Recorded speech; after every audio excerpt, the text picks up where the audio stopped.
السلام علیکم۔ آج میں عزازیل ناول کی قسط نمبر 12 کے ساتھ حاضر ہوئی ہوں، تو چلیے آئیے قسط کا آغاز کرتے ہیں۔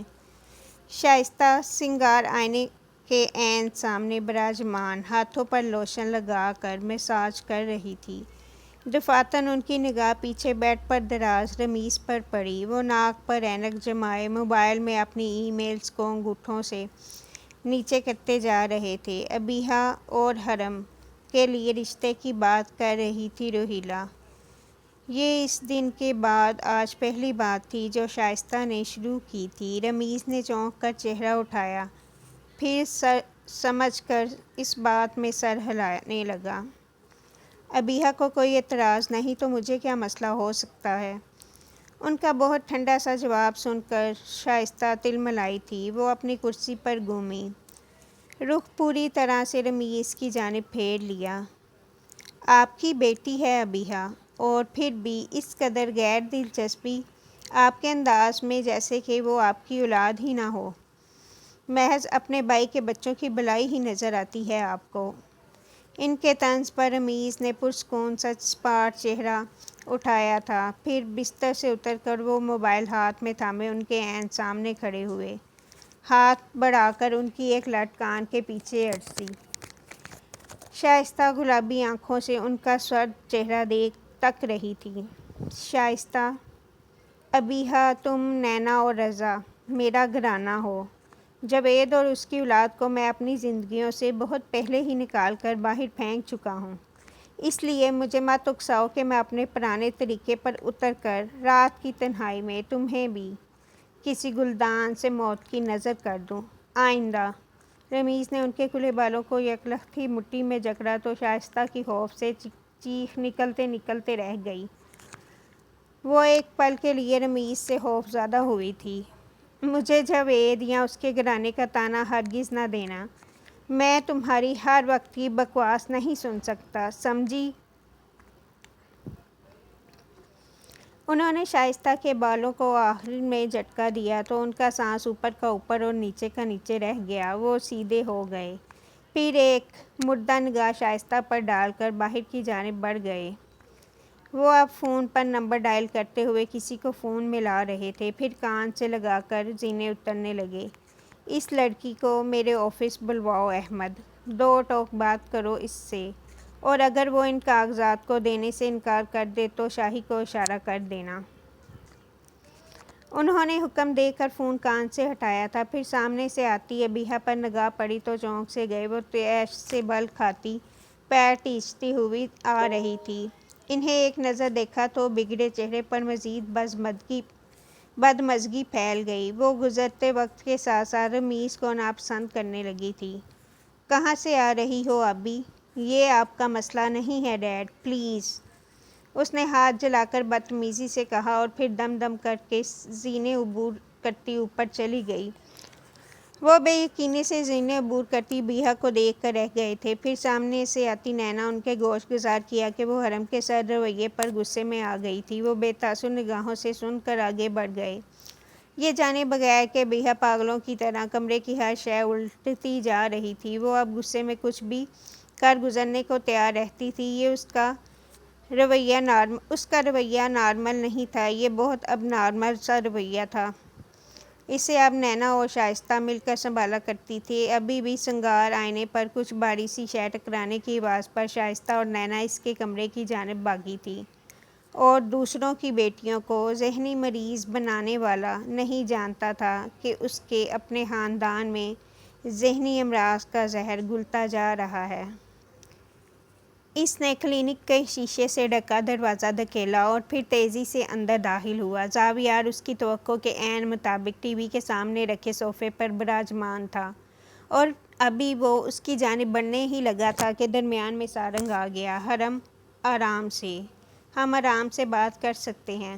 مجھے نہیں کرنی آرام سے بات سارنگ، ہٹو میرے راستے سے۔ اس نے اسے پوری قوت سے پرے دھکیلا اور پھر آگے بڑھ کر زاویار کو گریبان سے پکڑ کر کھڑا کیا۔ ایک نظر اس کی قطعی آنکھوں میں دیکھا، اور پھر اگلے ہی پل اس نے ایک زوردار گھونسا اس کے جبڑے پر مارا تھا۔ وہ لڑکھڑاتا ہوا پیچھے لگے بلاک سے جا ٹکرایا تھا۔ ان کے قریب جانے کی ہمت کیسے ہوئی تمہاری؟ اس کی آنکھیں سرخ ہو رہی تھی۔ وہ ہنس پڑا، پھر ہونٹ سے نکلتے خون کو انگوٹھے سے صاف کیا، اسے مسکرا کر دیکھا۔ کیوں؟ میں کیوں ان کے قریب نہیں جا سکتا؟ بکواس بند کرو۔ وہ اسے مارنے کے لیے آگے بڑھا تو سارنگ ایک بار پھر سے درمیان میں آ گیا تھا۔ خدا کے لیے بس کر دو تم دونوں۔ اس نے دونوں کو جھڑکا تھا، لیکن دو دلوں میں پکتی نفرت کی آگ نے پہلے ہی سب تہس نہس کر ڈالا تھا۔ اس نے سارنگ کو پرے دھکیلا اور پھر آگے بڑھ کر اسے گریبان سے بھینچ کر دیوار سے لگایا۔ اس کی آنکھوں میں خون سا اترا ہوا تھا، لیکن زاویار اسے ٹھنڈی پرسکون نگاہوں سے دیکھتا رہا۔ کیا ارادہ لے کر آئے ہو؟ اگر انہیں ذرا سا بھی نقصان پہنچایا نا زاویار، تو میں جان لے لوں گا تمہاری۔ اور اب کے زاویار کی ٹھنڈی آنکھوں میں کچھ ابھرا تھا، کچھ گلابی سا۔ وہ زخمی نظر آنے لگا تھا۔ اس نے اگلے ہی پل دونوں ہاتھوں سے حرم کے ہاتھوں کو جھٹکا اور اسے گریبان سے چپٹا۔ گھٹنا موڑ کر اس نے ایک زوردار لات اس کے پیٹ پر ماری تو وہ کراہ کر نیچے جھکا۔ اس نے دانت جما کر اس کا گریبان جکڑا اور پھر اسے سیدھا کر کے ایک خوفناک مکہ اس کی ناک پر دے مارا۔ سارنگ ان دونوں کو چھڑانے کے لیے درمیان میں ایک بار پھر سے آ گیا تھا، لیکن وہ دونوں ایک دوسرے کو چھوڑنے پر تیار نہیں تھے۔ وہ خون کے پیاسے لگتے تھے۔ سالے نے ایک لڑکی کے پیچھے 10 سال کی دوستی کو لات مار دی اور اب بھی بکواس کر رہا ہے۔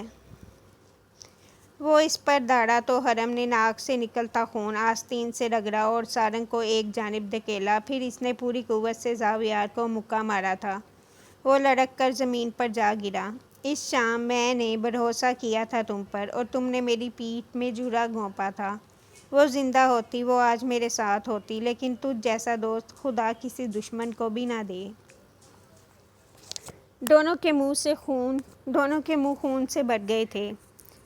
زاویار اٹھا اور ابھی اس نے حرم کا گریبان جکڑ کر اس پر مکہ تانا ہی تھا کہ پھر اس کی بنجر بھوری آنکھیں دیکھ کر وہ اسے مار نہیں سکا۔ اس نے کوشش کر کے ہاتھ کی مٹھی سخت کرنی چاہی، لیکن وہ اسے مار نہیں سکا۔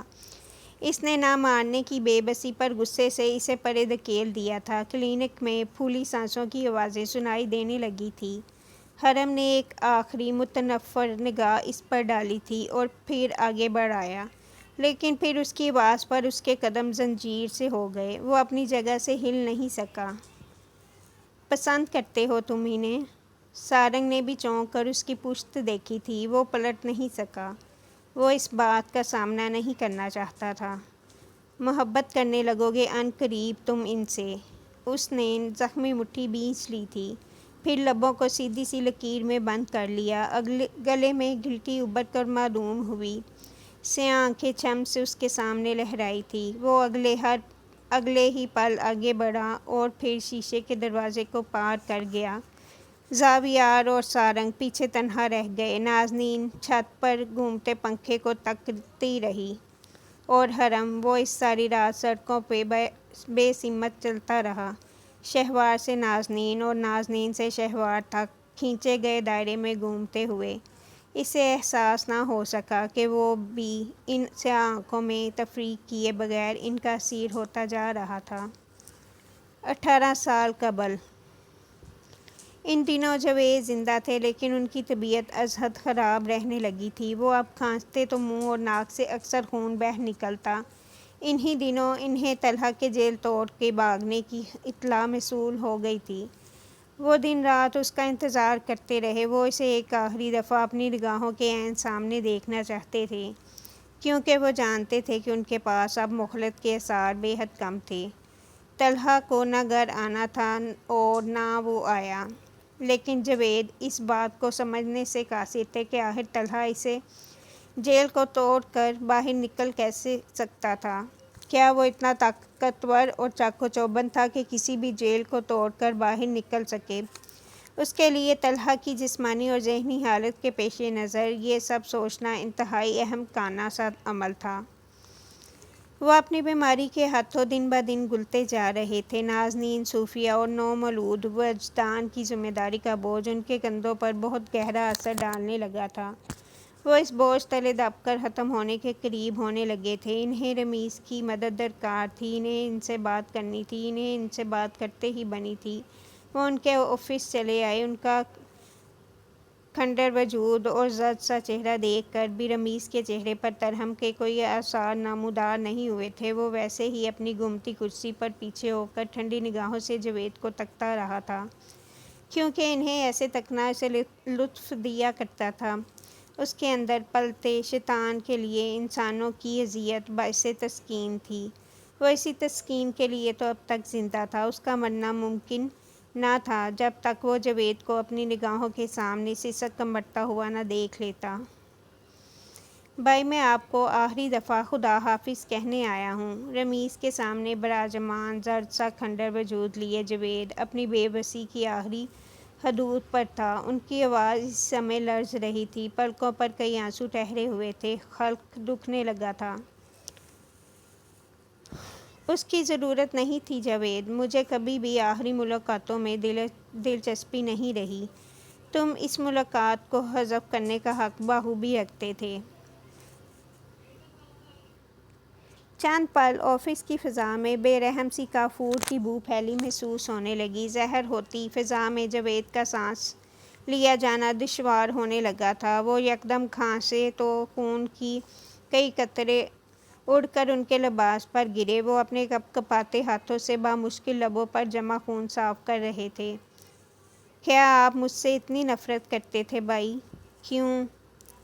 خون سے بھرا منہ لیے انہوں نے انتہائی تکلیف دہ سا استفسار کیا تھا۔ رمیز نے بے تاثر نگاہوں سے پہلے تو چند لمحے تک جاوید کو دیکھا اور پھر وہ ہتھیلی باہم ملاتا آگے ہو بیٹھا۔ تم میرے مقابلے پر تھے۔ تم نے میری جگہ مجھ سے چھین لی تھی۔ تم اتنے قابل نہیں تھے جتنا قابل تمہیں گردانا گیا تھا۔ بابا کے سامنے، دنیا کے سامنے، دنیا والوں کے سامنے تم مرکز رہے اور میں عرصے کی ریاضت کے بعد بھی پس منظر میں دھکیل دیا گیا۔ پھر میں نے اس مسئلے کا ایک حل نکالا۔ میں نے ایک عہد باندھا، تمہیں مجھ سے کمتر اور ذلیل ثابت کرنے کا عہد۔ جاوید کی نگاہوں میں لمحے بھر کے لیے بے یقینی سی ابھری تھی۔ ان کی پتلیاں ساکت ہو گئی تھیں اور رگوں میں گردش کرتا خون تک جم گیا تھا۔ سامنے بیٹھا یہ شخص تو ہرگز بھی انسان نہیں لگ رہا تھا۔ یکدم فضا میں پھیلی کافور کی بو تیزی کے ساتھ ان کے نتنوں میں گھسنے لگی تھی۔ وہ بے تحاشا کھانستے ہوئے آگے کو جھکے تھے۔ پھر میں نے اس عہد کے لیے لائحہ عمل طے کیا۔ تم، بابا، تمہارا گھرانہ، تمہاری عزت، یہ سب میرے نشانے پر آ گیا۔ میں ایسا کرنا نہیں چاہتا تھا، لیکن میں مجبور کر دیا گیا تھا۔ مجھے بابا کو ان کے فیصلوں میں غلط ثابت کرنا تھا اور پھر میں نے ایک رات بابا کو مار دیا۔ جاوید کا پورا وجود زلزلوں کی زد میں آ گیا تھا۔ ان کے سامنے زمین و آسمان گردش کرنے لگے تھے۔ وہ کھانستے کھانستے بے ساختہ ہی اٹھتے ہوئے اپنی نشست سے نیچے جا گرے تھے۔ ان کے سینے میں شدید تکلیف ہونے لگی تھی۔ وہ اپنا سینہ مسل رہے تھے۔ رمیز اپنی جگہ سے اٹھ کھڑا ہوا۔ پھر وہ جاوید کے سر پر آ کھڑا ہوا تھا، بالکل ویسے ہی جیسے وہ کبھی مبین کے سر پر کھڑا تھا۔ پھر وہ آہستہ سے ان کے سامنے پنجوں کے بل بیٹھا، مسکراتی آنکھوں سے ان کی تکلیف دہ سے وجود کو دیکھا۔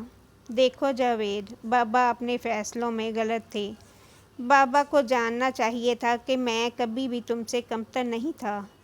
میں کسی بھی لحاظ سے تم سے چھوٹا نہیں تھا۔ میں نے ہر مرگ کا سر انجام دے کر انہیں خوش کرنے کی کوشش کی تھی جاوید، لیکن وہ نہیں مانے۔ اور دیکھو آج تمہارے گھرانے کی حالت کی ذمہ داری بھی وہی ٹھہرے ہیں۔ وہ یکدم اٹھا اور پھر جاوید کے چہرے پر اپنے جوتوں سے ٹھوکریں مارنے لگا۔ جاوید کی نگاہیں اد کھلی تھیں اور خون ہی خون ہر جانب پھیلنے لگا تھا۔ وہ اپنے بھائی کو روکنا چاہتے تھے، وہ ان کے پیر پڑ کر معافی مانگنا چاہتے تھے، وہ اپنے گھرانے کے ساتھ کہیں غائب ہو جانا چاہتے تھے، لیکن رمیز کی جانب سے ایسی کسی بھی مہلت کا امکان نہیں تھا۔ وہ مارتے مارتے تھک کر پیچھے ہو گیا تھا، پھر پیشانی پر ابھرا پسینہ آستین سے صاف کر کے ہنستا ہوا جھکا۔ وہ اب پاگلوں کی طرح ہنس رہا تھا۔ وہ ہنستے ہوئے ذہنی مریض لگ رہا تھا۔ اسی اثنا میں آفس کا دروازہ کھلا اور پھر احمد اندر چلا آیا۔ بے یقینی سے لمحے بھر کو اس کی نگاہیں زمین پر گرے خون آلود وجود لیے وہ جاوید پر پڑی تھی۔ پھر وہ رمیز کو دیکھنے لگا۔ وہ ہنستے ہنستے پاگل سا ہونے لگا تھا۔ تمہارا بیٹا، اسے میں نے جیل سے نکلوایا ہے، اب وہ میری آرگنائزیشن کے لیے کام کرے گا۔ اب وہ بھی لوگوں کے اعضاء نکال کر انہیں فروخت کرے گا۔ اب وہ بھی فرشتوں کی فہرست سے نکل کر ابلیس کی فہرست میں آ جائے گا، کیونکہ مجھے ہر اس انسان سے نفرت ہے جو نیک ہو۔ مجھے اطاعت گزاروں اور فرما برداروں سے نفرت ہے۔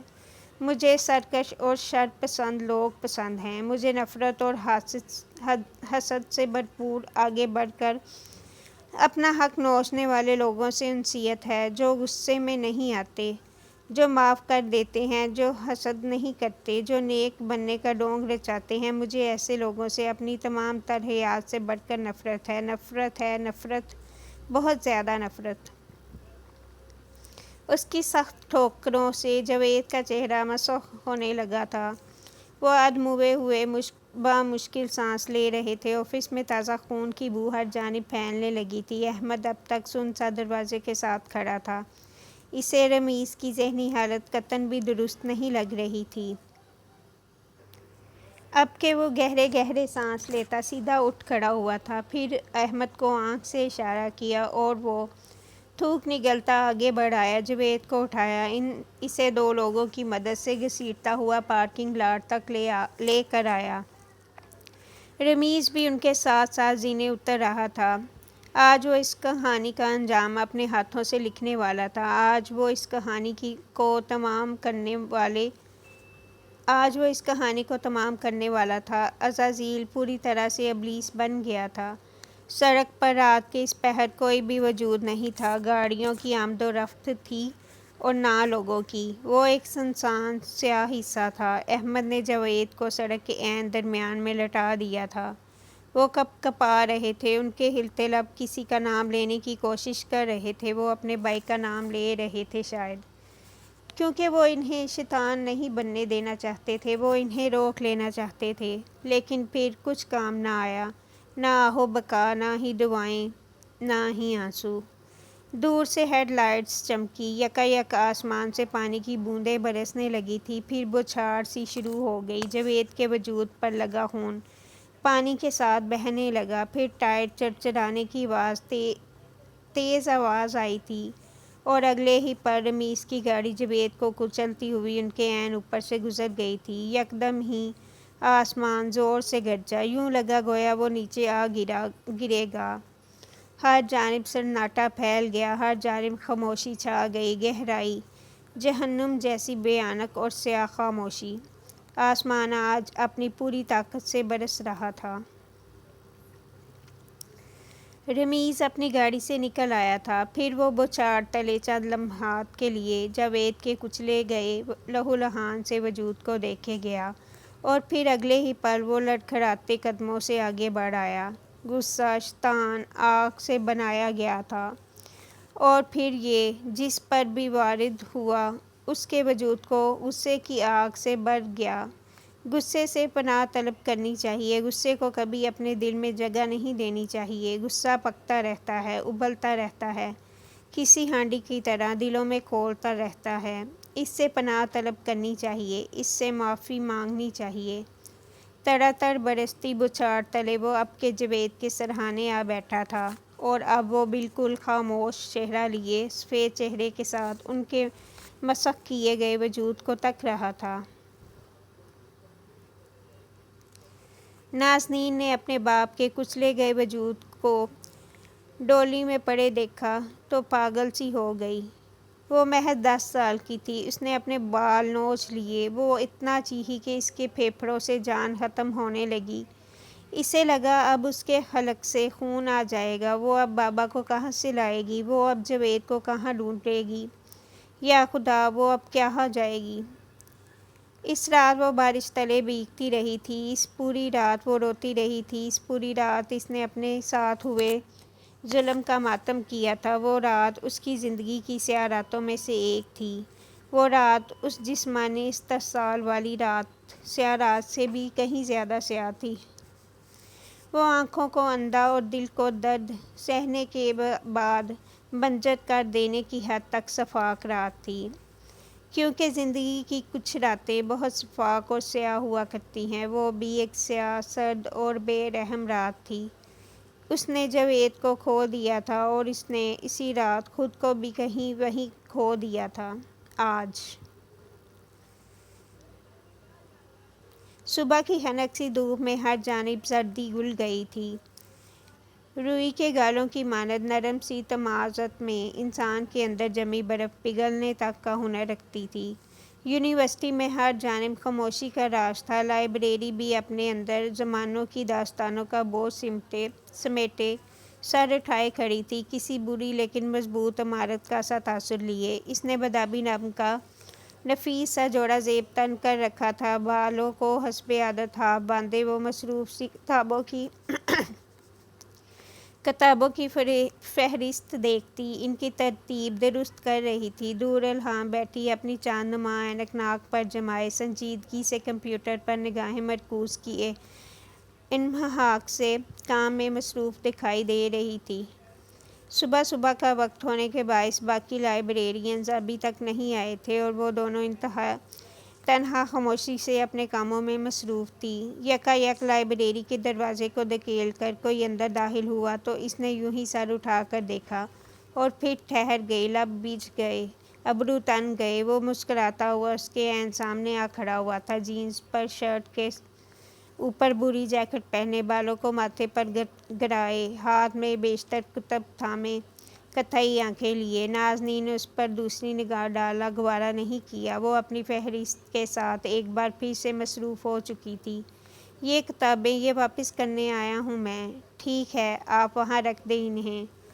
اس نے ابرو سے یوں ہی دور ٹیبل کی جانب اشارہ کیا تو اگلے ہی پل ٹھہر گئی۔ اس کی نگاہیں زاویار کے ہاتھ کی اوپری جلد پر ٹک گئی تھیں۔ زاویار نے اس کی نگاہیں محسوس کر کے جلدی سے کتابیں دوسرے ہاتھ میں منتقل کیں، لیکن اس کا دوسرا ہاتھ بھی زخمی تھا، کھال ادھری ہوئی تھی اور اس ادھری کھال سے نکلا خون وہیں جم گیا، یوں گویا اس نے زخم صاف کرنے کی زحمت کرنے کی بجائے بس ہاتھ دھوئے ہوں۔ کہاں رکھوں؟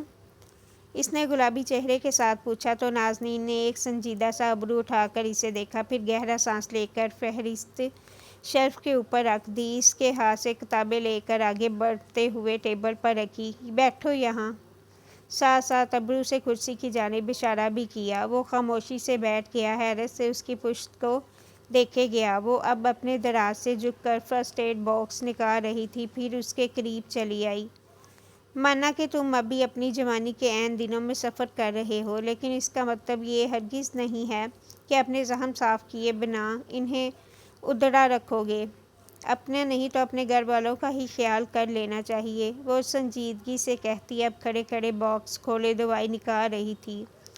وہ خود کو کتنا بھی سنجیدہ اور بے نیاز ظاہر کر لیتی، لیکن سچ تو یہ تھا کہ اسے زخم دیکھ کر تکلیف ہوا کرتی تھی، چاہے وہ زخم کسی کا بھی ہو۔ اسے ہر زخم دیکھ کر اپنے زخم، بابا کے زخم یاد آیا کرتے تھے، کیونکہ اس کے پاس بھی زخم پر مرہم رکھنے والا کوئی موجود نہیں تھا۔ وہ ایسی کسی بھی اذیت سے سامنے والے کو بچا لینا چاہتی تھی۔ وہ اس معاملے میں بے بس تھی، اور جن کے گھرانے ہی نہ ہوں، کیا ان کے پاس کوئی جواز رہ جاتا ہے اپنے زخم صاف کرنے کا؟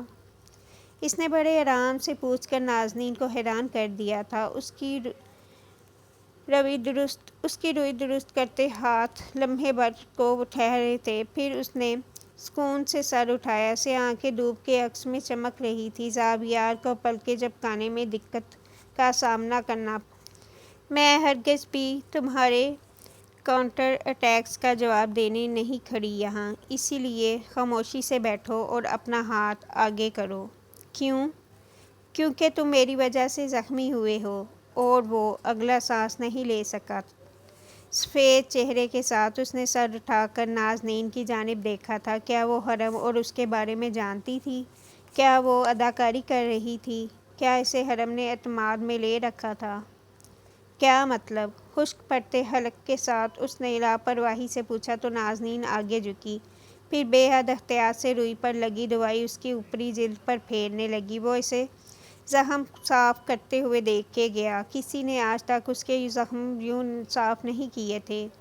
کل تم نے میری وجہ سے فصیح کو مارا تھا، اسی وجہ سے زخمی ہوئے ہیں نا تمہارے ہاتھ۔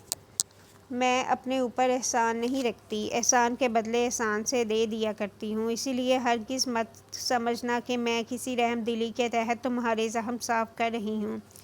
رحم دلی کا کوئی تعلق نہیں مجھ سے۔ اور اسے چہرہ اٹھا کر دیکھتا زاویہ ہولے سے مسکرا دیا تھا۔ اس کی آنکھیں نازنین کے رخساروں پر جھکی سیاہ پلکوں میں الجھنے لگی۔ گنگور پلکوں کی سیاہی سے گھبرا کر اس نے اگلے ہی پل چہرہ پھیرا تھا۔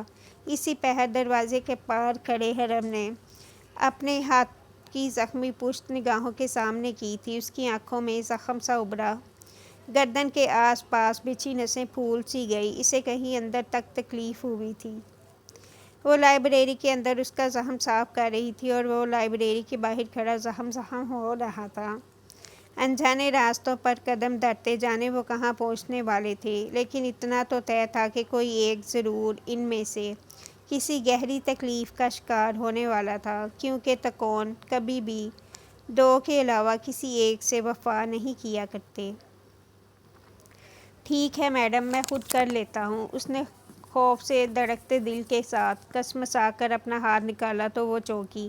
ابھی پٹی رہتی ہے، میں کر لوں گا۔ وہ اگلے ہی پل جلد بازی میں اٹھ کھڑا ہوا تھا۔ نازنین نے کچھ کہنا چاہا، لیکن وہ اس کی سننے سے پہلے ہی آگے بڑھ چکا تھا۔ آگے بڑھتے ہوئے وہ ایک کرسی سے بری طرح ٹکرایا، پھر سر کچاتا وہ الجھ کر باہر کی جانب بڑھ گیا۔ حرم نے اپنی پشت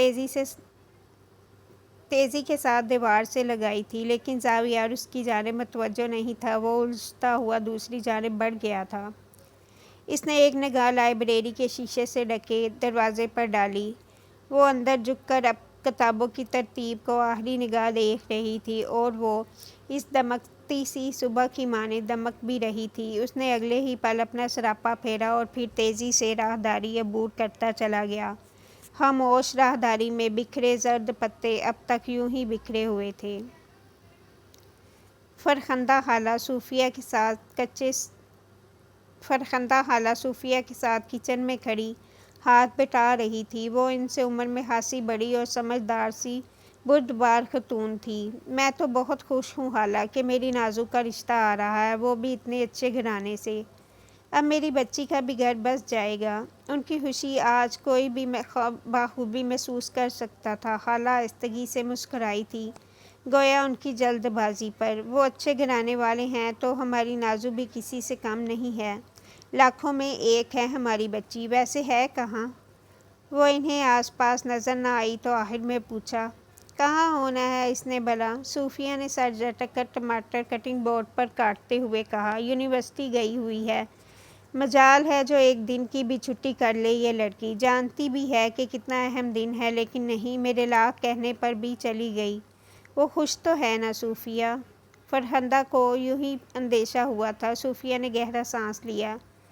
جانتی ہوں خالہ، وہ خوش نہیں ہے، مگر وہ راضی ہے، اور اس کا راضی ہونا ہی بہتر ہے۔ میں آج زندہ ہوں، کل نہیں۔ نہ اس کے سر پر باپ کا سایہ ہے اور نہ ہی بھائی کا۔ وجدان ابھی چھوٹا ہے، سوچے اپنے گھر کی نہ ہوئی تو میری بچی کو دنیا نوچ کھائے گی۔ ان کی آواز میں کرب کی باریک نمی اتری تو خالہ پاس چلی آئی، ان کا کندھا سہلا کر دلاسا دیا، پریشان نہ ہوا کرو، اللہ سب بہتر کرے گا۔ بس امید تو یہی ہے۔ پھر کب آ رہی ہے تمہاری جیٹھانی رشتے والوں کو لے کر؟ انہوں نے سنہری ہوتی پیاز میں چمچ چلاتے ہوئے پوچھا تھا۔ صوفیہ بھی آگے بڑھ آئی۔ آج شام تک دعا کریں خالہ، سب خیریت سے ہو جائے، کوئی بدمزگی نہ ہو، انشاءاللہ، فرخندہ خالہ نے دل سے کہا تھا۔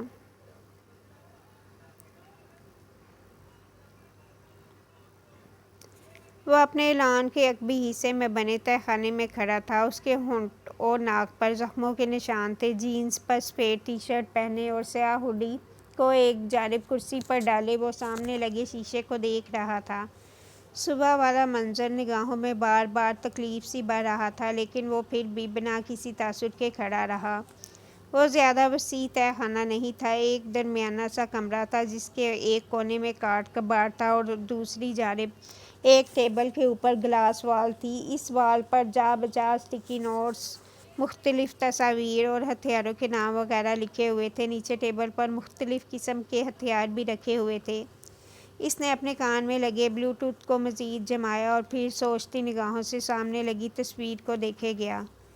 وہ سیریل مرڈرز کی تصویر تھی۔ جتنے قتل پچھلے سال میں زر آباد کی بستی میں کے باعث ہو چکے تھے، یہ سب اس کی پڑتال تھی۔ اسٹکی نوٹس پر بھی بیشتر لوگوں کے نام تھے، ان سے جڑی اہم عادات و اطوار کے بارے میں موٹی موٹی معلومات لکھی ہوئی تھی۔ وہ جینس کی جیبوں میں ہاتھ ڈالے سنجیدگی سے اس وال پر لگی ایک ایک تصویر کو تک رہا تھا، پھر آگے بڑھ آیا۔ کیا سوچ رہے ہو؟ طالوت کی آواز اس کے کان میں گونجی تھی۔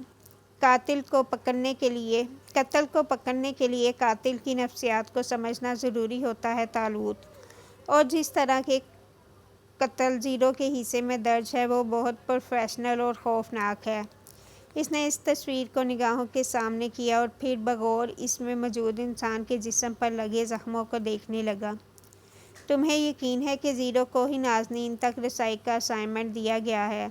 یہ معلومات بالکل سچ ہے۔ ٹھیک، تو پھر سب سے پہلے وہ کون سے ہتھیار کو زیادہ استعمال کرتا ہے؟ دوسرا، وہ کتنے فاصلے سے ٹارگٹ کو مارنے کا تعین کرتا ہے؟ تیسرا، موسم، جرم کا وقت اور پچھلے وکٹمز کی تمام معلومات چاہیے ہوں گی مجھے۔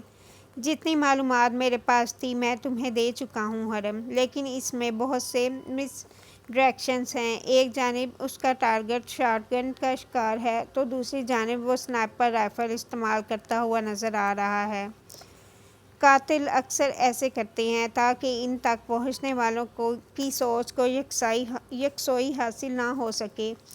وہ اپنے قتل کو کسی اور کا قتل ثابت کرنے کے لیے اس طرح کے مختلف طریقوں کا استعمال کرتے رہتے ہیں۔ مطلب یہ سب قتل ایک ہی انسان نے کیے ہیں، لیکن ان کا تاثر ایسا دیا گیا ہے گویا یہ سب ایک نے نہیں بلکہ مختلف لوگوں نے کیے ہوں۔ طالوت نے سمجھ کر بات اس کے گوش گزار کی تو اس نے سر ہلایا، پھر آگے بڑھ کر تصویر شیشے میں چپکانے لگا۔ لیکن یہ تو بہت مشکل ہو جاتا ہوگا۔ اپنے محسوس انداز کو بار بار تبدیل کرنا غیر فطری ہے، اور پھر ایسے غیر فطری انداز کے ساتھ بھی فطری سا تاثر دینا تو اور بھی مشکل ہوتا ہوگا۔ اسی لیے تو انہیں خطرناک تصور کیا جاتا ہے طالوت۔ وہ ایک سوراخ سے نہیں ڈسا کرتے، وہ ایک روپ میں نہیں ہوتے، وہ بہروپیے ہوتے ہیں۔ آپ کے ساتھ بیٹھ کر کھاتے پیتے ہیں، ہنستے ہیں، باتیں کرتے ہیں، لیکن انہیں پکڑنا اگر آسان ہوتا تو کبھی کوئی کیس پولیس کے ہاتھوں سے نکل کر کولڈ کیسز کا رخ نہ کرتا۔ اس نے گہرا سانس لے کر کہا تھا، پھر جھک کر پسٹل اٹھائی، ہاتھ لمبا کر کے سامنے نشانہ لیا۔ تمہارا کیا اندازہ ہے وہ کون سے ہتھیار کو زیادہ استعمال کرنا پسند کرتا ہوگا؟ کیونکہ جتنے قتل پچھلے سالوں میں ہو چکے ہیں وہ مختلف نوعیت کے ہیں۔ کچھ وکٹمز کو خنجر کا نشانہ بنایا گیا ہے، کچھ کو گلا گھونٹ کر مارا گیا ہے، اور پھر زیادہ تر کو بندوق کے زور پر ہی قتل کیا گیا ہے۔ یہ آخری پوائنٹ، وہ گنز کے ساتھ اچھا ہے، جب بھی زیادہ تر قتل انہی سے کیے ہیں۔ ایک پسٹل کی رینج کتنی ہوتی ہے؟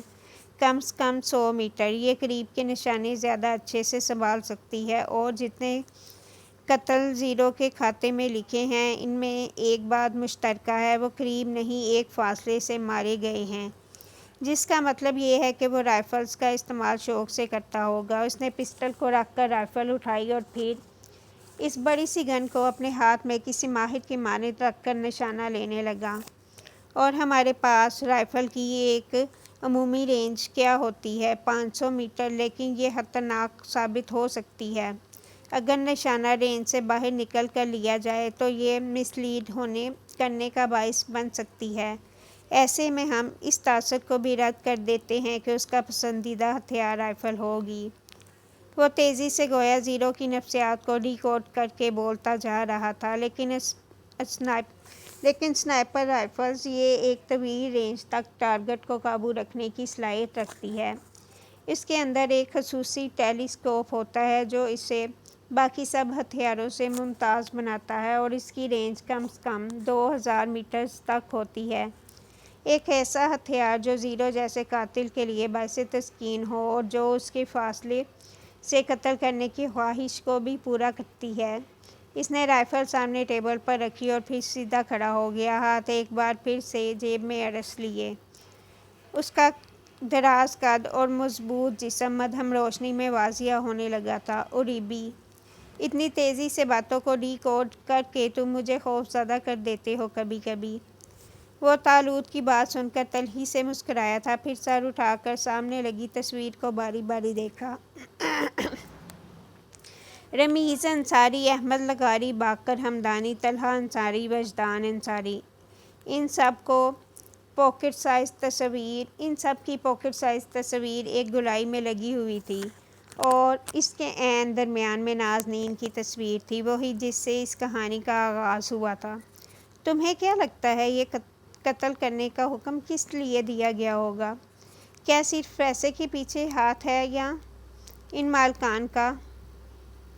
وہ چند پل خاموش رہا اور پھر آہستہ سے بولا، یہ دشمنی ہے طالوت، یہ نفرت ہے، یہ اندر پکتی سالوں کی آگ ہے، غصہ ہے۔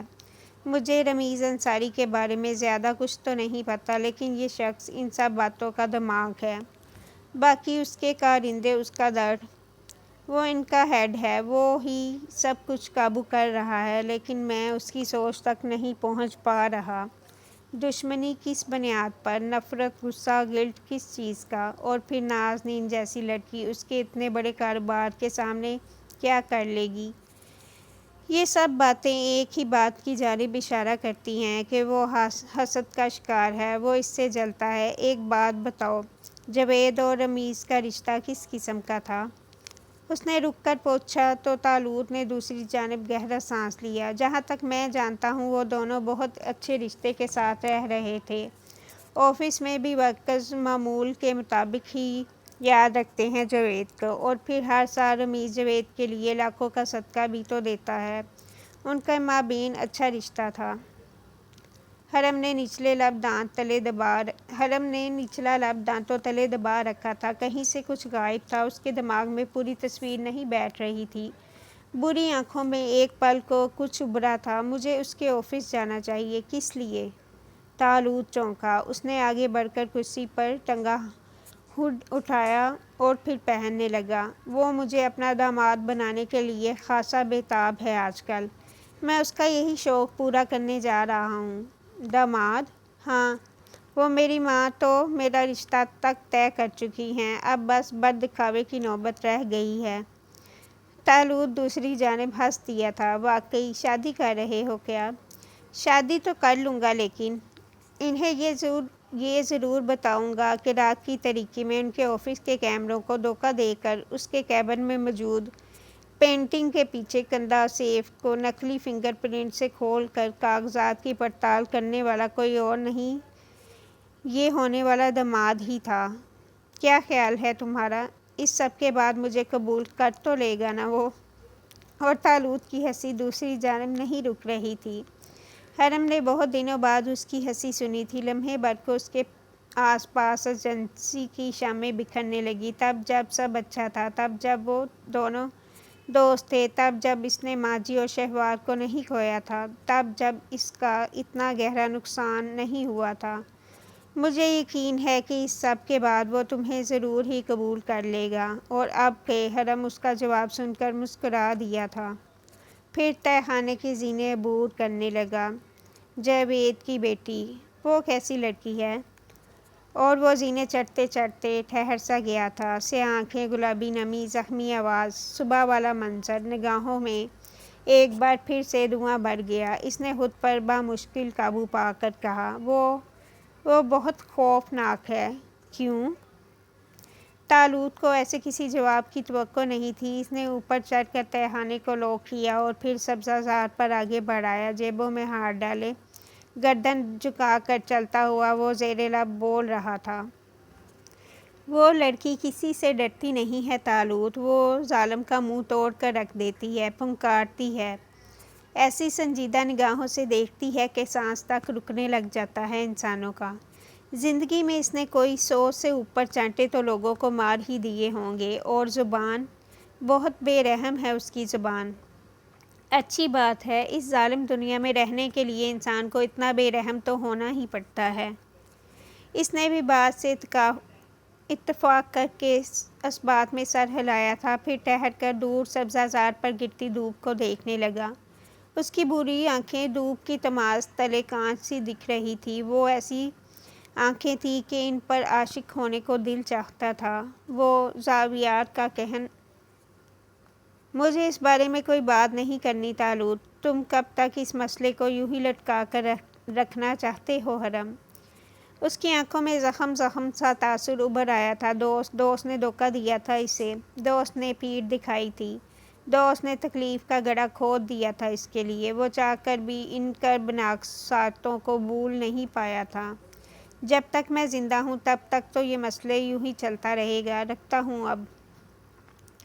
اور اس نے اگلے ہی لمحے کان میں لگا بلوٹوتھ نکال کر جیب میں ارس لیا تھا، پھر داخلی روش عبور کر کے اپنی گاڑی تک چلا آیا۔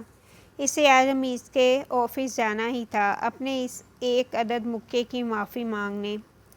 رمیز اپنے آفس میں براجمان بورڈ میٹنگ کی فائلز کی گردانی میں مصروف تھا۔ اس کے آفس کے اندر چھن کر آتی دھوپ بہت شفاف سا عکس اجاگر کرنے لگی تھی۔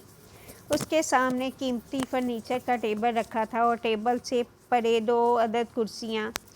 گومتی شاہی کرسی پر وہ خود براجمان تھا۔ اسی پہر اس کے آفس کا دروازہ بجا تو اس نے یس کہہ کر اندر آنے کا عندیہ جاری کیا تھا۔ احمد اندر چلا آیا۔ اس کی چال بنا چاپ کے تھی، خاموش، پراسرار، لب ایک سیدھی لکیر میں بند تھے اور آنکھیں سیدھ میں دکھنے کی عادی لگتی تھی۔ کیا رپورٹ ہے؟ اس نے آگے بڑھ کر ایک خاکی لفافہ اس کے عین سامنے رکھا تھا۔ رمیز نے ایک نگاہ اٹھا کر احمد کی جانب دیکھا تھا، پھر سر ہلا کر سیدھا ہو بیٹھا، ہاتھ آگے بڑھا کر خاکی لفافے کو کھول لیا۔ وہ وزیر آباد میں بچ جانے والے سروائیور ہے۔ اگلے ہی پل رمیز نے بے یقینی سے سر اٹھایا تھا۔ اس کی آنکھوں میں ایک اچنبھا سا ابھرا تھا۔ وہ اس بستی میں بچ جانے والے ان 3 بچوں میں سے ایک ہے، لیکن اس کی تعلیمی سرگرمیوں کے بارے میں کسی کو بھی علم نہیں۔ وہ کہاں پلا بڑھا، اس نے کہاں سے تعلیم حاصل کی، پھر وہ سہیل تک کیسے پہنچا، کوئی نہیں جانتا۔ جتنے لوگ زار آباد میں موجود تھے یا جو ہمارے لیے معاون ثابت ہو سکتے تھے وہ مر چکے ہیں۔ اس علاقے سے دور واقع ایجنسی میں معلومات کرنے کے بعد کچھ خاص نہیں پتہ چل سکا۔ ایسا لگ رہا ہے جیسے کوئی منہ کھولنے کے لیے تیار نہیں۔ رمیز اپنی کرسی پر پیچھے ہو بیٹھا تھا، پھر پرسوچ نگاہوں سے ہاتھ میں تھامی تصویروں کو دیکھنے لگا۔ ان بچوں کے گھرانے بھی نہیں بچے کیا؟ نہیں، ان میں سے کوئی بھی زندہ نہیں رہ سکا۔ سارنگ نامی لڑکا کا خاندان تو بہت پہلے ہی منظر عام سے غائب رہا۔ اور زاویار؟ احمد نے ایک لمحے کا توقف کیا تھا۔ رمیز نے ایک ابرو اچکا۔ زاویار اپنی ماں کے ساتھ رہا کرتا تھا۔ میں نے اس کی ماں تک رسائی حاصل کرنے کی کوشش کی تو معلوم ہوا کہ وہ نفسیاتی ہسپتال میں داخل کر دی گئی ہے۔ اس کا ذہنی توازن درست نہیں رہا۔ رمیز چند لمحات تک طالوت کی تصویر کو نگاہوں کے سامنے رکھ کر دیکھے گیا۔ یہ آدمی کون ہے؟ یہ اس ایجنسی کا آنر ہے، عزازیل ایجنسی کا، لیکن یہ وہاں ایک استاد کی حیثیت سے کام کرتا رہا۔ کسی کو بھی اس کی اصل حقیقت کے بارے میں علم نہیں۔ حرم کے دادا کا شاگرد رہا تھا یہ۔ اب اپنے نسیان کی وجہ سے، ڈیمنشیا کی وجہ سے اپنے گھر میں ہی رہتا ہے۔ ایجنسی کا چارج مشتاق افندی سنبھالتا ہے۔ اور یہ شاگرد رہا ہے کس کا؟ سلیمان عریبی کا شاگرد تھا یہ۔ وہ ایک نجی ایجنسی کا گن مین تھا۔ یہ خود بھی اعلیٰ پائے کا شوٹر رہ چکا ہے۔ کافی عرصے تک ایک ٹرینر کی حیثیت سے کام بھی کیا ہے اس نے۔ لڑکے کے آس پاس معلومات بہت مبہم اور نامکمل ہیں احمد، لیکن میں نے اتنے عرصے میں کبھی اس کے اندر کوئی مشکوک بات محسوس نہیں کی۔ کیا مجھے اس پر بھروسہ کرنا چاہیے؟ وہ جب بھی دوراہے کا شکار ہوتا احمد کی رائے لینا ضروری سمجھتا، اور تاریخ گواہ تھی کہ احمد کی رائے اسے کبھی رسوا نہیں کیا تھا۔ وہ جو بولتا تھا حقیقت سے قریب تر بولتا تھا، جذبات سے خالی، بہت پریکٹیکل سی رائے ہوا کرتی تھی اس کی۔ چارلس مینسن نے اپنی پوری زندگی میں 35 قتل کیے، لیکن وہ اپنے گھر والوں کے ساتھ انتہائی نارمل زندگی بسر کرتا رہا۔ ایڈمنڈ کیمپر قتل کیا کرتا تھا، پھر اپنے قتل کیے گئے لوگوں کا سر کاٹ دیا کرتا تھا۔ اس نے 6 نوعمر لڑکیوں کو زیادتی کا نشانہ بنایا، یہاں تک کہ اپنی ماں اور دادی کو بھی نہیں بخشا، اور سب سے آخر میں ٹیڈی بنڈی، وہ قتل کو آرٹ سمجھ کر قتل کرتا رہا، اور نہ صرف قتل کرتا رہا بلکہ وہ ان انسانوں کا گوشت بھی کھاتا رہا۔ آدم خور تھا وہ، لیکن بالکل نارمل انسانوں کے طور پر کئی سالوں تک انسانوں کے درمیان زندہ رہا۔ ہم کسی کو نہیں جانتے کہ وہ اندر سے کیا ہے۔ انسان وہ نہیں ہوتے جو نظر آتے ہیں، اور جہاں تک اس لڑکے کا تعلق ہے وہ مجھے خاصا مشکوک لگ رہا ہے، جیسے وہ کچھ چھپا رہا ہو۔ رامیز بالکل خاموشی سے سر اٹھا کر دیکھ رہا تھا، پھر یکدم ہنس کر سیدھا ہو بیٹھا۔ اسے احمد سے ایسے ہی کسی جواب کی توقع تھی۔ احمد، تم اس کل کے لڑکے کو اتنے خوفناک قاتلوں سے تشبیہ دے رہے ہو، کچھ تو خدا کا خوف کرو یار۔ لیکن احمد ان کی بات پر نہ ہی مسکرایا تھا اور نہ ہی اس نے کوئی خوشگوار سا تاثر دیا تھا۔ وہ سپاٹ سیدھی آنکھوں سے سامنے تکتا رہا تھا۔ اسے اپنی جانب سے مزید کوئی بات رامیز کے گوش گزار نہیں کرنی تھی۔ اچھا ٹھیک ہے، اگر تمہیں وہ مشکوک لگ رہا ہے تو تم اس کی جانچ پڑتال کر سکتے ہو اپنی تسلی کے لیے۔ جہاں تک رہی میری بات تو مجھے اس رشتے پر کوئی اعتراض نہیں۔ یہ سب باتیں اب قصہ پارینیاں ہیں، میں ان کی کھوج میں پڑ کر اپنا قیمتی وقت برباد نہیں کرنا چاہتا۔ جا سکتے ہو تم۔ احمد نے اس کی بات سن کر اس بات میں سر ہلایا۔ اگرچہ وہ رامیز کے اس فیصلے پر ناخوش تھا، لیکن اس نے پھر بھی کبھی اپنے مالکان کی نفی کرنا نہیں سیکھی تھی۔ سر، اس لڑکی کو کال دے دی جائے سر۔ رامیز نے اس کی جانب سوچتی نگاہوں سے دیکھا تھا، پھر اس کی نگاہیں احمد کے پیچھے دیکھنے لگی، پیچھے کہیں بہت پیچھے، اس ایک آخری ملاقات کی جانب جب جاوید اس سے ملنے آئے تھے۔ وہ ایک یادگار ملاقات تھی، وہ ایک تلخ اور خوشگوار ملاقات تھی، وہ ایک بہترین اور بدترین ملاقات تھی، لیکن اس ملاقات کا اپنا ہی سرور تھا، اس ملاقات کا اپنا ہی لطف تھا۔ اپنی آنکھوں کے سامنے اس ایک جاندار وجود کو گلتے دیکھنے کا مزہ ہی الگ تھا۔ اس کی کیفیت کسی بھی کیفیت کا مقابلہ نہیں کر سکتی تھی۔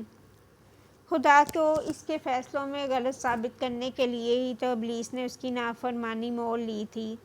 وہ بھی اپنے باپ کو دکھانا چاہتا تھا، وہ بھی مبین کو اس سمے کھڑا کر کے یہ حقیقت اثبات کروانا چاہتا تھا کہ وہ کبھی بھی جاوید سے کمتر نہیں تھا، وہ جاوید کے مقابلے پر تھا، وہ جاوید سے عظیم تھا۔ لیکن پھر عزازیل کو مسلسل ریاستوں کے بعد بھی زمینی خلافت آدم کو دے دی جاتی ہے، کیونکہ خدا کبھی اپنے فیصلوں میں غلط نہیں ہوا کرتا۔ اگلے ہی لمحے اس نے آنکھیں احمد کی جانب پھیری تھی، پھر اس کے لبوں کی تلاش میں ایک تبسم سا گھلا۔ آدم سے اس کی جنت چھین لینے کا تبسم تھا وہ، اسے زمینی مصائب کے حوالے کر دینے کا تبسم تھا وہ۔ بالکل، دیر کس بات کی؟ اس کے لہجے میں ایسی ٹھنڈک تھی کہ کسی کو بھی لمحے بھر کے لیے گنگ کر جاتی۔ لیکن پھر مقابل بھی احمد تھا، وہ جسے کبھی کسی ٹھنڈک نے گنگ نہیں کیا تھا۔ وہ اسی لمحے پلٹ گیا۔ اس نے آفس کا دروازہ عبور کیا اور پھر ایک پل کو چونک سا گیا۔ سامنے سے حرم چلتا ہوا آ رہا تھا، جیبوں میں ہاتھ خرچے، مسکرا کر سب ورکرز کو سر کے خم سے سلام کرتا ہوا۔ ان سے جواباً مسکرا کر سلام کا جواب موصولتا ہوا، معصوم، بے ریا اور نرم سا۔ اسی پہر وہ اپنے قدموں میں الجھا اور اندھے منہ چکنی راہداری میں گر پڑا۔ احمد نے لمحے بھر کو آنکھیں سکیڑی تھیں۔ جمشید نے کہا تھا کہ اس بندے کا توازن بہت اچھا تھا، وہ دھکا لگنے پر بھی گرا نہیں کرتا تھا، اور سامنے سے چل کر آتا یہ لڑکا تو اپنے ہی قدموں میں الجھ کر گرنے والا انسان تھا۔ کیا اسے واقعی رامیز کی بات پر اعتماد کر لینا چاہیے؟ یہ اس قدر بیوقوف سا لڑکا تو ہرگز بھی کسی انڈر گراؤنڈ کام کو کرنے کی صلاحیت سے بہرہ مند نہیں لگتا تھا۔ حرم اب اپنے ہاتھوں پر زور دے کر اٹھ رہا تھا، پھر وہ ورکرز کا شکریہ ادا کرنے لگا جو اس کے گرنے پر اس کی جانب بڑھے تھے۔ احمد نے قدم آگے بڑھائے اور پھر حرم پر ایک اور نگاہ ڈالے بغیر اس کے ساتھ سے گزر گیا۔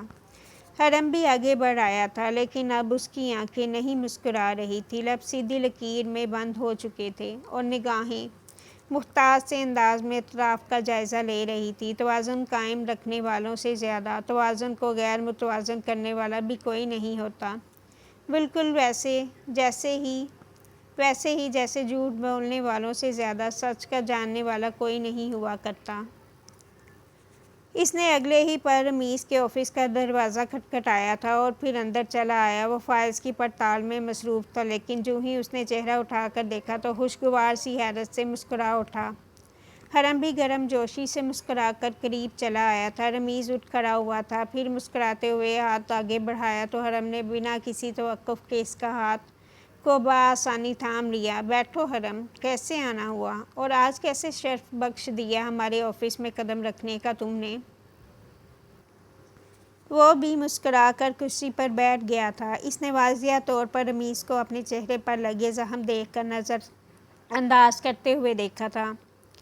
موم نے بتایا کہ کسی غلط فہمی کے تحت میں نے باقی صاحب کے بیٹے مذہب کو مکہ مار دیا ہے۔ مجھے بہت افسوس ہوا۔ میں غصے میں آ کر کوئی انتہائی قدم اٹھانے والا انسان نہیں ہوں، لیکن اس دن بس کچھ موڈ ٹھیک نہیں تھا۔ تو اس نے بات ادھوری چھوڑی تو رمیز ہنستا ہوا سیدھا ہو بیٹھا، پھر مسکراتی آنکھوں سے اسے دیکھا۔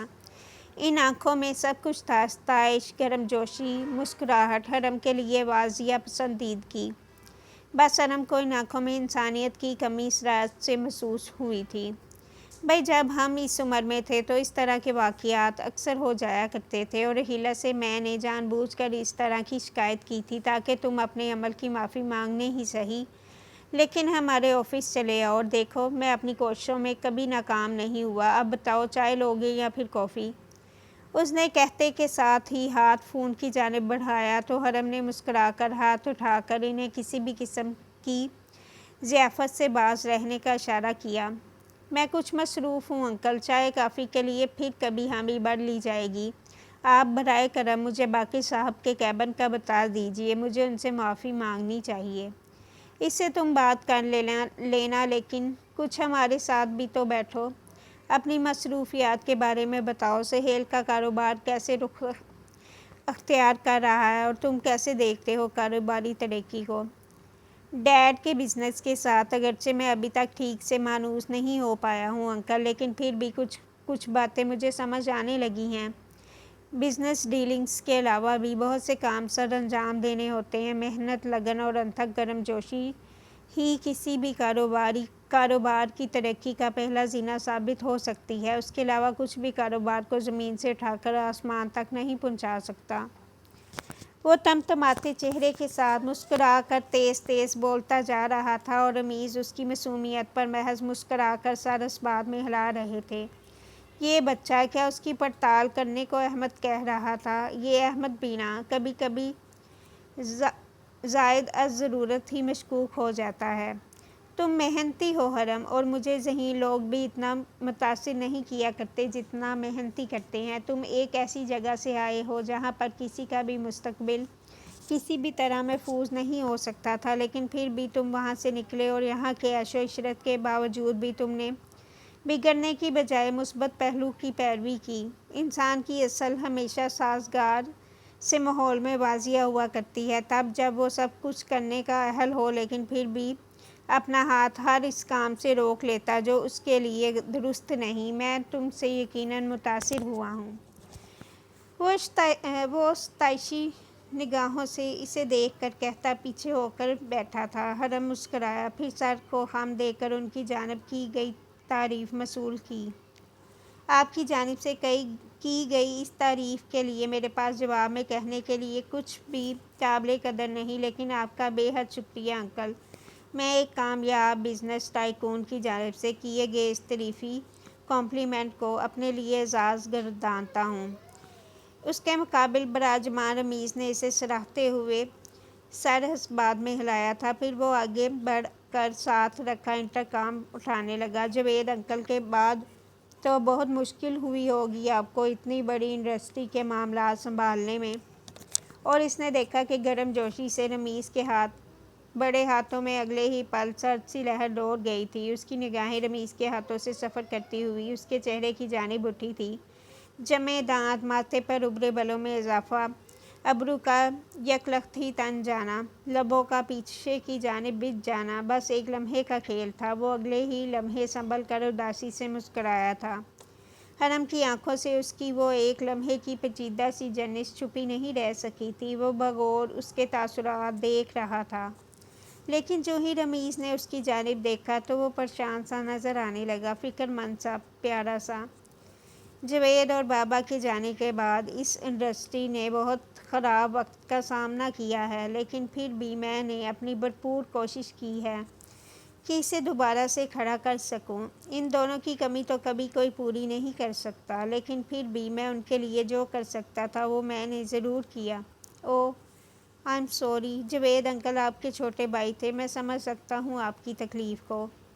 اس کی باتوں پر رمیز خواہ مخواہ ہی کھنکارا تھا۔ حرم کی ٹھنڈی آنکھیں اس کے ہاتھوں پر پھسلی، کرسی کے ہتھے کو رگڑتے ہاتھ، اندرونی خلفشار کی نشانی۔ باقر صاحب کا آفس راہداری سے دائیں جانب ہے، پہلے ہاتھ پر جو پہلا آفس ہے وہ اس میں ملتے ہیں۔ وہ مشکل مسکرایا تو حرم سر کو ہم دیتا اٹھ کھڑا ہوا۔ وہ شکریہ کر کے ابھی پلٹنے ہی لگا تھا کہ رمیز کی آواز پر ٹھہر سا گیا۔ حرم، کیا تم گنز میں دلچسپی رکھتے ہو؟ ایک شک، ایک شبہ، بس ایک لمحے کی نگاہ تھی وہ۔ اسے اپنی پشت پر رمیز کی چیرتی نگاہیں بخوبی محسوس ہو رہی تھی۔ وہ اگلے ہی پل پلٹا تھا، انہی ٹھنڈی آنکھوں سے لمحے بھر کے لیے رمیز کی آنکھوں میں دیکھا اور پھر ناسمجھی سے مسکرا دیا۔ نہیں انکل، مجھے گنز سے خوف آتا ہے، میں انہیں کبھی ہاتھ تک نہیں لگا سکتا۔ ذرا بعد میں ہونے والے واقعات کے اثرات خاصے گہرے تھے، میں تب سے ہی ہتھیاروں سے خوفزدہ رہنے لگا ہوں۔ اس نے سر اس بات میں ہلا کر ایک بار پھر پلٹنا چاہا، لیکن رمیز کی آواز نے اسے ایک بار پھر سے روک لیا تھا۔ یہ زخم کیسے آئے تمہیں؟ میں زینوں سے گر گیا تھا انکل، موم نے بتایا ہوگا آپ کو کہ میں کس قدر کلمزی ہوں۔ وہ سر کھجاتا ہوا شرمندہ سا پلٹ کر انہیں بتانے لگا تو رمیز کا قہقہا بلند ہوا۔ تم ایک لمحے قبل کے شک و شبہات ہوا میں بہہ کر غائب ہو گئے۔ اس جیسے لڑکے پر شک کرنا بے وقوفی تو ہو سکتی تھی، لیکن عقل مندی ہرگز بھی نہیں۔ اب کہ اس نے ایک بار پھر سے سر اس بات میں ہلایا اور پھر باہر کی جانب بڑھ آیا۔ یہ جھوٹ بول رہا ہے۔ یہ جھوٹ کیوں بول رہا ہے؟ جاوید کے ساتھ اس کا حقیقی تعلق یقیناً خوشگوار نہیں تھا، ہو ہی نہیں سکتا۔ اگر ہوتا تو جاوید کا گھرانہ کبھی یوں سڑکوں پر ٹھوکریں نہیں کھا رہا ہوتا۔ یہ اداکاری کر رہا ہے، لیکن یہ ایسا کیوں کر رہا ہے؟ اس نے اگلے ہی پل سر جھٹکا تھا، پھر بنا کسی دقت کے باقر کے آفس کی جانب مڑ گیا۔ وہ اندر بیٹھا لیپ ٹاپ میں مصروف تھا۔ اس نے چند پل اسے دروازے میں کھڑا ہو کر دیکھا اور پھر آگے بڑھ آیا۔ باقر نے یکلخت ہی کسی کی موجودگی محسوس کر کے سر اٹھایا تھا اور پھر حیران سا سیدھا ہو بیٹھا۔ وہ حرم سے رضا کی مہندی میں مل چکا تھا۔ وہ اب اس کے عین سامنے کرسی پر بیٹھ رہا تھا، اس کی اجازت کے بغیر، سپاٹ آنکھیں لیے۔ آرگن ٹریفکنگ، غیر قانونی اسلحے فراہم کرنے کے مختلف کاروبار، ڈرگس کے ہر موجودہ دھندوں میں ملوث اور شراب خانوں کی جانب اکثر رخ کرنے والے بے حد شریف سے باقر ہمدانی سے معافی مانگنے آیا ہوں میں۔ کیا مجھے معافی مل سکتی ہے؟ اس نے ایک جانب گردن ڈھلکا کر انتہائی پرسکون سا استفسار کیا تھا۔ باقر، جو ابھی اسے کچھ سخت سا کہنے ہی لگا تھا، اپنی جگہ جم سا گیا۔ اس کے لب ادھ کھلے رہ گئے تھے اور آنکھیں لمحے بھر کے لیے پتھرائی تھیں۔ وہ اپنے اعصاب پر قابو رکھنے والا مضبوط بندہ تھا، لیکن حرم نے اسے انتہائی غیر متوقع طور پر گھیر لیا تھا اور اس کا اگلا قدرتی سا رد عمل بھی اس کی نگاہوں سے پوشیدہ نہ رہ سکا تھا، رد عمل جو انسان کی اصل ہوا کرتے ہیں۔ کیا چاہتے ہو؟ اس نے اپنا دفاع کرنے کے بجائے پیشانی پر بل سمیٹ کر کہا تھا۔ وہ اٹھ کھڑا ہوا، پھر بجلی کی تیزی سے باقر کی گردن دبوچ کر اس کا رخسار ٹیبل پر پٹکا۔ دوسرے ہاتھ سے مہارت کے ساتھ اس نے تیز دھار قلم اچک لیا تھا اور لمحے کے ہزارویں حصے میں وہ قلم اب باقر کی شاہ رگ پر رکھا بھی جا چکا تھا۔ وہ اس کی مضبوط گرفت تلے مچلنے لگا تھا۔ مذہب سے کہو کہ ثانیہ سے دور رہے۔ نہیں تو اس کے باپ کے کچھ ایسے کاروبار بھی میری نگاہوں میں ہیں کہ اگر ان کی رسائی اس دنیا تک ہو گئی تو وہ اپنا اگلا سانس تک نہیں لے سکے گا۔ اس نے قلم اس کی گردن پر رکھ کر ہلکا دبایا تو باقر کی دبی دبی سی چیخ نکلی۔ وہ نازک جگہ پر تیز دھار سا قلم رکھے ہونے کی وجہ سے ہل تک نہیں پا رہا تھا۔ پھر اس نے اس کا سر بالوں سے پکڑ کر اونچا کیا اور قلم ہاتھ میں گھما کر اس کی ایک آنکھ کے بالکل قریب نشانہ لیا۔ باقر کا سانس تک رک گیا تھا۔ قلم کی نوک اس کی آنکھ سے چند انچ کے فاصلے پر تھی۔ حرم نے کاٹدار آنکھیں اس کی آنکھوں میں گاڑی تھیں اور پھر ہولے سے بولا، مذہب کو میرا پیغام دے دینا، اور اگر تم نے میری اس معافی کی خبر کسی کے بھی کان میں ڈالنے کی کوشش کی تو پلیز میں کسی سے نہیں کہوں گا، مجھے چھوڑ دو۔ اس کا سانس حرم کی گرفت تلے خشک ہوا جا رہا تھا۔ اس نے سمجھ کر سر ہلایا اور پھر پیچھے ہو گیا۔ باقر نے یکدم ہی کھل کر سانس لیا تھا۔ اسے بے ساختہ ہی کھانسی بھی آئی تھی۔ حرم نے آگے بڑھ کر قلم اس کے ٹیبل پر سلیقے سے رکھا اور پھر سر کو خم دیا۔ اپنا ہوڈ درست کیا، بالوں میں ہاتھ چلا کر انہیں پیچھے کی جانب جمایا، ہلکا سا مسکرایا اور پھر پلٹ آیا۔ باقر منہ کھولے اسے دیکھ کر رہ گیا تھا۔ اس نے کپ کپاتے ہاتھ چہرے پر پھیرے تھے۔ حرم کی بے رحمی اور پھر چہرے پر پھیلی اس ایک مسکراہٹ نے اسے سن کر دیا تھا، اور راہداری میں قدم اٹھاتے حرم کا چہرہ بالکل سپاٹ ہو رہا تھا۔ اس کا چہرہ دیکھ کر اندازہ لگانا مشکل تھا کہ وہ کیا سوچ رہا ہے۔ اوکے جی، یہ تھی آج کی ایپیسوڈ۔ ہوتی ہے اگلی ایپیسوڈ میں ملاقات۔ اللہ حافظ۔